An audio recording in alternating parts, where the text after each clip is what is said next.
नमस्कार दोस्तों, स्वागत है आप सभी का रोशन साइंस स्टडी पॉइंट पे। और आज मैं आप लोगों को करवाने वाली हूँ आपको जो क्लास 12 का अंतरा भाग 2 की जो आपकी दो महत्वपूर्ण कविताएं रहने वाली हैं, जिनके कवि है केदारनाथ सिंह। आपकी जो पहली कविता आप देखेंगे बनारस दे रखी है और सेकंड कविता जो है आपकी दिशा दे रखी है। हम इसको बहुत अच्छी तरीके से समझने वाले हैं और जो हमारे केदारनाथ सिंह जो आपके कवि रहने वाले हैं, उनके जीवन परिचय की कुछ जो विशेष मूल बातें हैं हम उनको समझेंगे।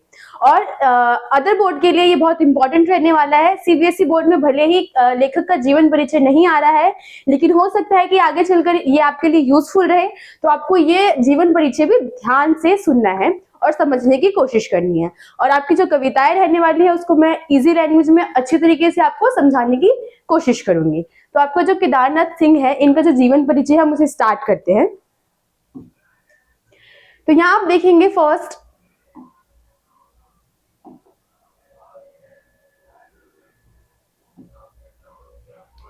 कि 7 जुलाई 1934 ईस्वी को प्रसिद्ध कवि केदारनाथ सिंह का जन्म बलिया जिले के चकिया गांव में हुआ। उन्होंने काशी हिंदू विश्वविद्यालय से हिंदी में स्नातकोत्तर किया और वहीं से आधुनिक हिंदी कविता में बिंब विधान विषय पर पीएचडी उपाधि प्राप्त की। अब यहाँ पे उनके जन्म के बारे में बता रखा है और कब हुआ, कहाँ हुआ, उन्होंने कौन सी जो शिक्षाएं हैं उसको ग्रहण की, उसके बारे में बताया हुआ है। आगे है कि थोड़े समय के लिए वह गोरखपुर विश्वविद्यालय में एक प्रधान अध्यापक रहे, फिर जवाहरलाल नेहरू विश्वविद्यालय में भारतीय भाषा केंद्र में हिंदी के प्रोफेसर भी बने। अब उन्होंने क्या क्या चीजें ज्वाइन की अपनी लाइफ में, उसके बारे में थोड़ा बहुत यहाँ पे बताया हुआ है। अंततः इसी पद से उन्होंने अवकाश प्राप्त किया और आज भी वे दिल्ली में रहकर स्वतंत्र लेखन कर रहे हैं।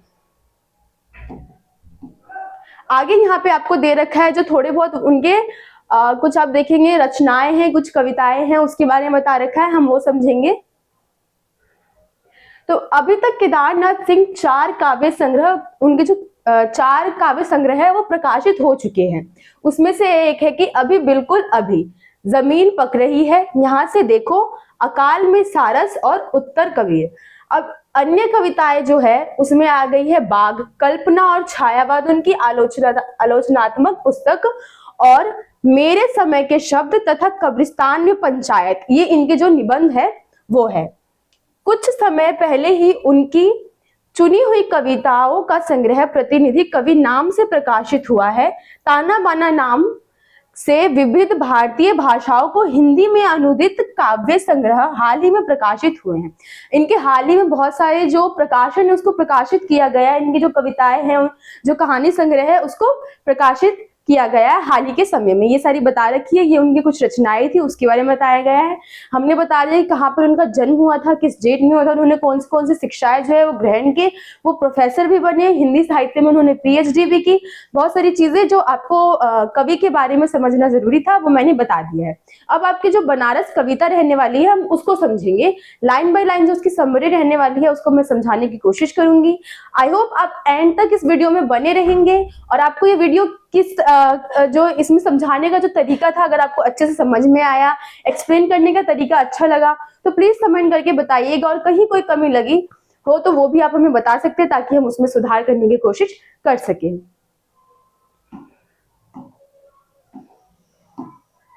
अब यहाँ पे आपकी जो कविता है वो स्टार्ट होने वाली है।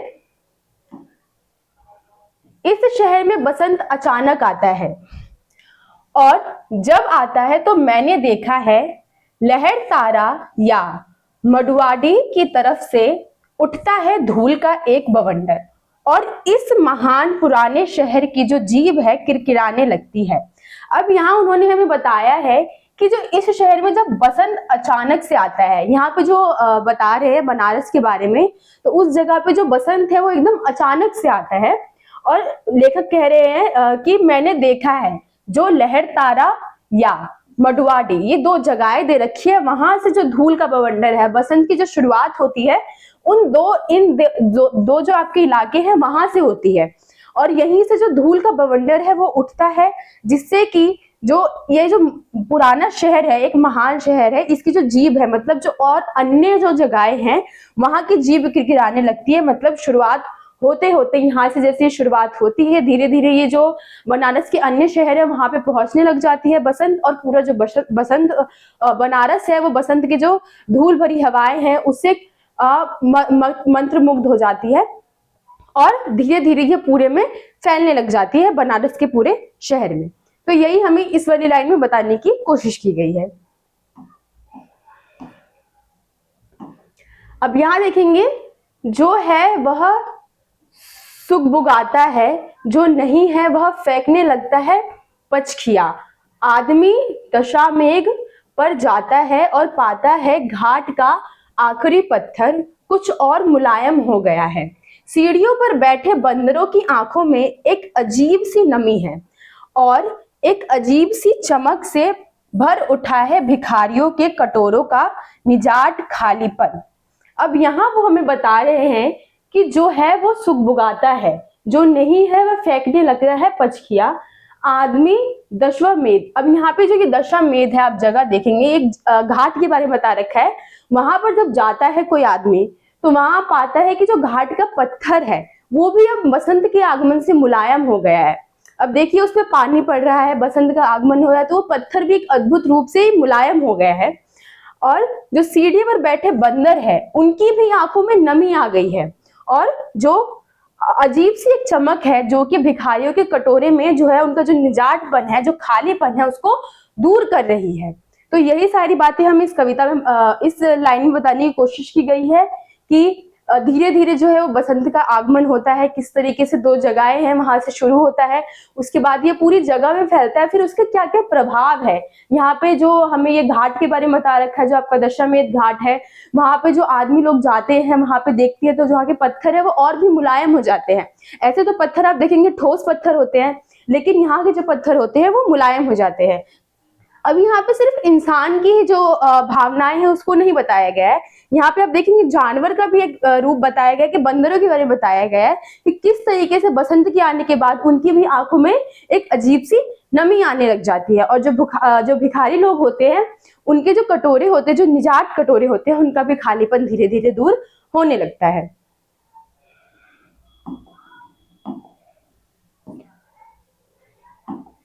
अब यहाँ बता रखा है कि तुमने कभी देखा है खाली कटोरे में बसंत का उतरना, यह शहर इसी तरह खुलता है, इसी तरह भरता है। खाली होता है यह शहर इसी तरह रोज रोज एक अनंत शब ले जाता है कंधे पर अंधेरी गली से चमकती हुई गंगा की तरफ। अब यहाँ बता रखे कि तुमने देखा है कि खाली कटोरे में बसंत का उतरना। अब यहाँ पे ना हमें वो बता रहे कि ऐसे भिक्षु लोग, जो भिखारी लोग होते हैं, उनके तुमने उसके द्वारा हमें बता रही है कि किस तरीके से जो लोग होते हैं जो दान पुण्य करते हैं वो उनको देते हैं। तो अब एक भिखारी के लिए तो यही हुआ कि उसकी खुशी की बात हुई कि उसको मतलब लोग दान दक्षिणा दे रहे हैं, तो अब वो जो खाना चाहता है, भूखा था बहुत दिन से, तो अब उसकी भूख जो है वो मिट जाएगी, प्यासा था तो प्यास मिट जाएगी। तो इसी तरीके से जो बसंत, मतलब बसंत एक ऐसा सुनहरा मौसम होता है जहाँ पे आप देखेंगे फूल खिल गए हैं, कलियां खिल गई है, हल्की हल्की बारिश हो रही है, और लोगों के मन में जो आप देखेंगे किस तरीके से मतलब एक अच्छी भावना उत्पन्न होती है। तो वही बताया है कि आपने कभी देखा है कि कटोरे में भी बसंत उतरते हैं। तो इसमें बताया है कि किस तरीके से भिखारियों को जब भिक्षा दी जाती है तो उनका जो मन होता है किस तरीके से उल्लासित हो जाता है, उसके बारे में हमें बताने की कोशिश की है। यह शहर इसी तरह खुलता है और इसी तरह भरता है। खाली होता है यह शहर इसी तरह रोज रोज एक अनंत शब ले जाते हैं कंधे पर जो अंधेरी गली से चमकती हुई गंगा की तरफ जाती है। अब यहाँ पे बता रखे आप देखेंगे कि बनारस एक ऐसा जगह है जहाँ पे बहुत बड़े बड़े शवाधान भी है। तो यहाँ पे बता रहे हैं कि किस तरीके से जो अनंत जो शब है वो ले जाए जाते हैं अंधेरी गलियों से चमकती हुई गंगा की तरफ। अब ये गलियों से निकल रहे हैं, अपनी जो उनकी अंधेरी गलियां हैं वहां से निकलते हुए जो चमकती हुई गंगा है उसकी तरफ वो खुद को बढ़ाते हैं और उस शव को वहां पे ले जाने का प्रयास करते हैं, ले जाने की कोशिश करते हैं, उनको जलाने के लिए, अंतिम संस्कार करने के लिए।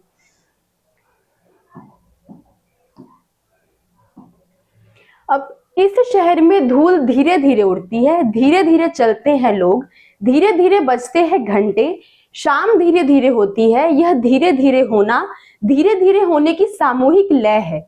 दृढ़ता से बांधे है समूचे शहर को, इस तरह की कुछ भी गिरता नहीं है, कि हिलता नहीं है कुछ भी, कि जो चीज जहां है वहीं पर रखी है, कि गंगा वहीं है, कि वहीं पर बंधी है नाव, कि वहीं पर रखी है तुलसीदास की खड़ाऊ सैकड़ों वर्ष से। अब यहाँ आप बता रखे हैं ना कि ये शहर की विशेषता बता रहे कि किस तरीके से यहाँ जो सारे कार्य होते हैं धीरे धीरे होते हैं, जितने भी काम किए जा रहे हैं धीरे धीरे है। मतलब आप देखेंगे बनारस एक तरीके से अपने में पूर्ण है, पर वो पूर्ण भी नहीं है। मतलब यहाँ पे जो कार्य होते हैं वो हो रहे हैं अपने मध्यम लय में किए जा रहे हैं। लोगों को मतलब आप देखेंगे शहर की जो भागदौड़ होती है उससे इनका कोई भी लेना देना नहीं है। ये अपने में कार्य कर रहे हैं धीरे धीरे, और अपने में ही ये पूर्ण है पूरी तरीके से। भले ही इनका काम धीरे धीरे शहर से बिल्कुल विपरीत है, लेकिन उसके बाद भी ये खुद को पूर्ण समझते हैं। जो वहां पे कार्य हो रहे हैं वो पूर्ण रूप से किए जा रहे हैं, भले ही उसका जो लय है करने का तरीका है वो धीरे हो। जैसे कि यहाँ बता रखे हैं कि इस शहर में जो धूल है वो धीरे धीरे ही उड़ती है।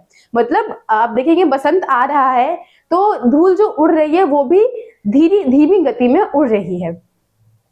धीरे धीरे चलते हैं लोग, धीरे धीरे बजते हैं घंटे। अब यहाँ पे लोग जो है वो अपने कार्य भी धीरे धीरे ही कर रहे हैं। मध्यम गति से जो मंदिर के घंटे हैं या अन्य चीजें हैं वो बज रही है। शाम धीरे धीरे होती है। अब यहाँ पे लोगों को कोई जल्दी नहीं है, अपने कार्य को आराम से करते हैं। यहाँ का जो शाम का जो समय है वो भी धीरे धीरे ही आ रहा है। यह धीरे धीरे होना धीरे धीरे होने की सामूहिक लय है। दृढ़ता से बांधे है समूचे शहर को। अब ये जो धीरे धीरे सारे कार्य हो रहे हैं यही जो है एक पूरे शहर को दृढ़ता से बांध रहे हैं। मतलब यहाँ किसी को कोई जल्दी नहीं है, किसी का मतलब आप देखेंगे कि कहीं भी जाने का कोई जल्दी नहीं हो रही है। यहाँ पे जो सारे कार्य सभी जो शहर के लोग हैं वो एक ही साथ करते हैं, लय में करते हैं, धीरे धीरे करते हैं। इसलिए जो इनकी दृढ़ता है वो इसी धीरे धीरे तरीके से बंधी हुई है। इस तरह की कुछ भी गिरता नहीं है, कि हिलता नहीं है कुछ भी। अब ये इस तरीके से दृढ़ रूप से बंधे हुए हैं कि यहाँ पे कुछ भी हिलता नहीं है, कुछ भी गिरता नहीं है। जो चीज जहां थी वहीं पर रखी हुई है। अब यहाँ देखेंगे कि काफी सैकड़ों समय से जो चीजें यहाँ पर थी अभी तक वहीं पर ही है, उसकी कोई स्थान परिवर्तन नहीं किया गया है। जैसे यहाँ पे एग्जाम्पल दिए कि जो गंगा है वही है, वही की वही है, जहां पर बंधी नाव की वहीं पर रखी हुई तुलसीदास की खड़ाऊ सैकड़ों वर्ष तक। अब जो गंगा है वो भी वहीं पर है, उसका स्थान परिवर्तित नहीं हुआ है।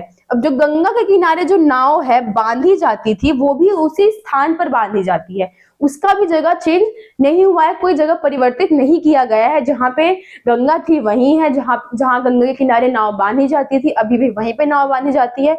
और जो सैकड़ों वर्षों से जो तुलसीदास हैं उनकी जो खड़ाऊ है सैकड़ों वर्ष से उसी स्थान पर रखी हुई है, जहां पर अभी आप उसको देखेंगे, देखने के लिए जाएंगे आपको मिलेगी वो सैकड़ों वर्ष से यहीं पे है।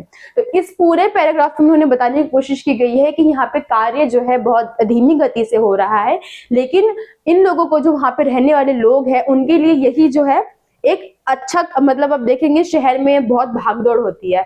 अब यहाँ के शहर के लोगों की मान्यता यही है कि हम जल्दी काम करेंगे, जल्दी जल्दी सब कुछ करना है।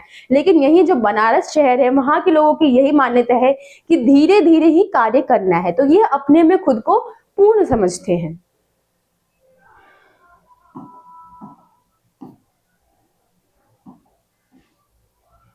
अब यहाँ कभी साई साँझ बिना किसी सूचना के घुस जाओ इस शहर में, कभी आरती के आलोक में इसे अचानक देखो। अद्भुत है इसकी बनावट, यह आधा जल में है, आधा मंत्र में है, आधा फूल में है, आधा शव में है, आधा नींद में है, आधा शंख में। अगर ध्यान से देखो तो यह आधा है और आधा नहीं है। अब यहाँ बताया है कि कभी अचानक से आप बनारस शहर में जाइए शाम को तो आप देखेंगे कि किस तरीके से इस शहर की जो आरती है, आपने सुना होगा जो बनारस है वहां की जो भव्य आरती होती है बहुत ज्यादा सुंदर होती है, जो आलोक से पूर्ण होती है, बहुत ज्यादा स्पेशल देखते हैं, बहुत सुंदर लगती है देखने में। तो वही है कि आप अचानक से शाम के समय जब यहाँ पे जाएंगे तो आपको जो ये आलोकक आरती है वो आपको देखने को मिलेगी। ये जो अद्भुत बनावट है यहाँ की आप देखेंगे वो आपको देखने को मिलेगी। किस तरीके से आप देखेंगे ये आधा जल में है, मतलब शाम के समय आप देखिए जब आरती हो रही है तो आप प्रतिबिंब देखेंगे गंगा नदी के अंदर, जो आपको प्रतिबिंब दिखाई देंगे, तो वही हमें बताने की कोशिश की गई है किस तरीके से जो आरती की जा रही है तो उसमें जो आधा शहर है वो हमें जल में प्रतिबिंबित दिखाई दे रहा है, मतलब वो आधा शहर जल में है, आधा मंत्र में। मतलब जब आरती का समय है तो सभी लोग, आधे से ज्यादा जो लोग हैं, आधे लोग हैं वो मंत्र में बिल्कुल लीन हो रखे हैं, मंत्र को सुन रहे हैं, उसको समझ रहे हैं, आंखें बंद है, भगवान की प्रार्थना कर रहे हैं, वही सब करने की कोशिश कर रहे हैं। और जो है आधा फूल में है, अब भगवान की आरती हो रही है तो फूल चढ़ा रहे हैं, तो वो जो फूल गिर रहे हैं वही बता रहे हैं कि किस तरीके से ये आधा जल में है, आधा मंत्र में है और आधा फूल में है। अब यहाँ बता रखा है कि जो ये आधा जो शव में है, अब यहाँ पे क्या है कि जो शव है उसके लिए भी एक स्थान बना रखा है, तो यहाँ पे समय समय पर जो शव है वो जलते ही रहते हैं, तो वही बताया है कि जो ये आधा शहर है वो शव में भी है। अब जो है आधा शहर नींद में है और आधा शंख की आवाज में, मतलब आधा शहर आप देखेंगे तो सोया हुआ है और जो आधा शहर है वो शंख की आवाज से जगा भी हुआ है।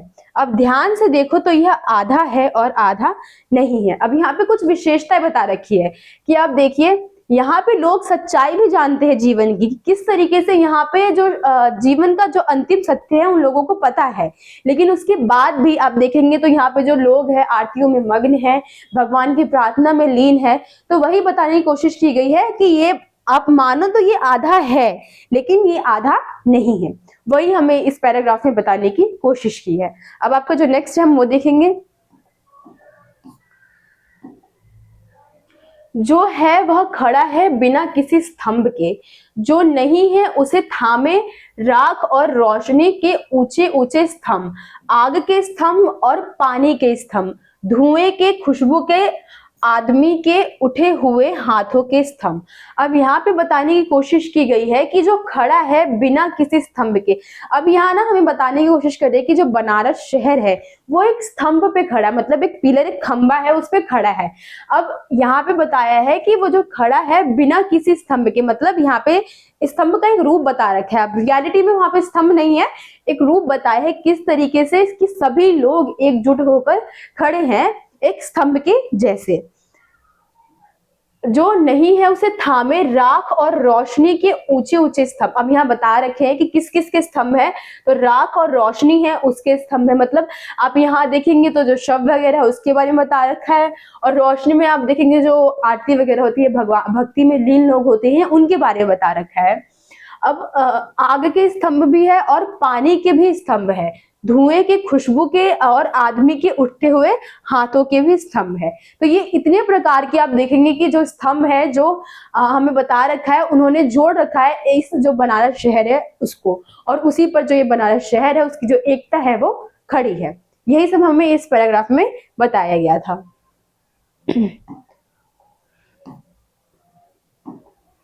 अब यहाँ दे रखा है किसी आलक्षित सूर्य को देता हुआ अर्ध शताब्दियों से इसी तरह गंगा के जल में अपनी एक टांग पर खड़ा है, यह शहर अपनी दूसरी टांग से बिल्कुल बेखबर है। अब यहाँ हमें बताने की कोशिश की गई ना कि किसी अलक्षित सूर्य को। अब यहाँ पे एक सन्यासी के बारे में हम एग्जाम्पल लेके बता सकते हैं कि कैसे आप देखेंगे एक सन्यासी है, उसने प्रण लिया है, वो एक पैरों पर खड़ा है अपने दूसरे पैरों से बेखबर, वो सूर्य को जो है नमस्कार कर रहा है, उसको अपनी जो अर्ध जो है वो देने की कोशिश कर रहा है, जो अर्ध है वो देने की कोशिश कर रहा है।